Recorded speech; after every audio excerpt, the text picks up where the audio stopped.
Natalie Sisson, the Suitcase Entrepreneur, and welcome back for another lifestyle show where we talk about creating freedom in business and adventure in life.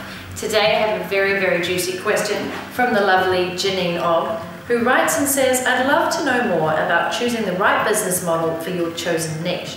For example, the variety of income streams available for building a location-independent business and tips for choosing the right ones for your niche and passions. We're struggling to get the right balance between income streams based on our passion, like group coaching, and more passive streams like sponsorship or blog advertising. Great question, Janine. As you can see, we have a blank canvas here, and what I would like to suggest is that there are 3 ways that I believe you can build a business online. More importantly, a location-independent business. And they all start from one particular platform, which is about you becoming a mediapreneur. I'd like to credit David Siteman Garland from Rise to the Top, who's been using that phrase a lot. As a mediapreneur essentially is somebody who understands content marketing and turns themselves basically into a brand that people want to know. So it's all about you taking your knowledge, your insights and your talents and turning them into products or programs that people want to buy. Or using your credibility and your authority online, whether it's in your podcasting, your video, your blogging, or a combination of all of the content marketing that you're doing in order to attract sponsors and advertisers to what you do. So let's look at the 3 ways that you can make money online as a location-independent entrepreneur. Number 1 is you can create your own products and services that solve people's problems. Actually, that's the fundamentals of any business. If you're going to produce something that you want people to buy, it has to solve a problem. So these can be your own digital products and programs like ebooks, coaching programs, etc. 2, you can promote and sell other people's products and programs. Now, this is essentially in the online world called affiliate marketing. A lot of people seem to have a problem with that term. I did too. But I prefer to call it trust marketing.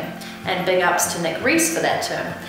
That essentially means you as a mediapreneur have built trust and authority and credibility, and people are willing to take your recommendations on products and services that you love using and use them themselves. And when they do, you get to take a cut of that sale, which only is natural when you're acting as the front person or the salesperson and using your authority that you've built up over time to do that.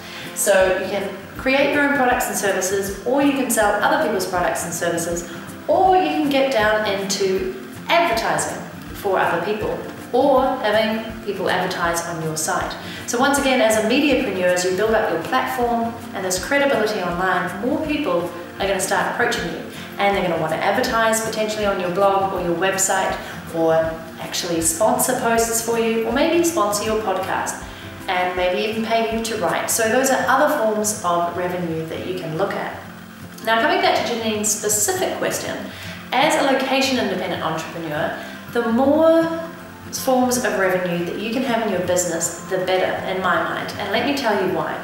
Because if you have too many active forms of revenue, which is when you are physically coaching, teaching, or being part of a program that you are running, where it requires a lot of your physical time and presence, whether it's online or in person, that is an amazing field of work to be in, but it also means you have to be in one location often. So, as a traveling entrepreneur, you want to consider that you would like to do less of that work to have more revenue coming in from activities that are more automated, shall we say, or residual income. And that comes from things like digital products and programs that you put all the training and effort into, and then you run them automatically after that. So they run in the background without too much work from you, aside from some ongoing marketing.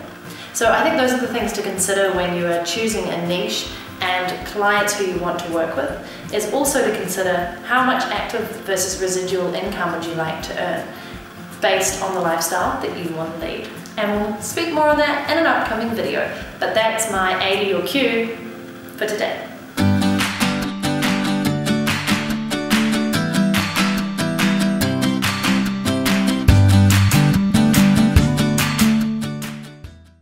And that's my A to your Q, which is nothing to do with Marie Forleo, or this candlestick, or Cluedo, or Professor Plum, who did it in the dining room with the candlestick and the dagger.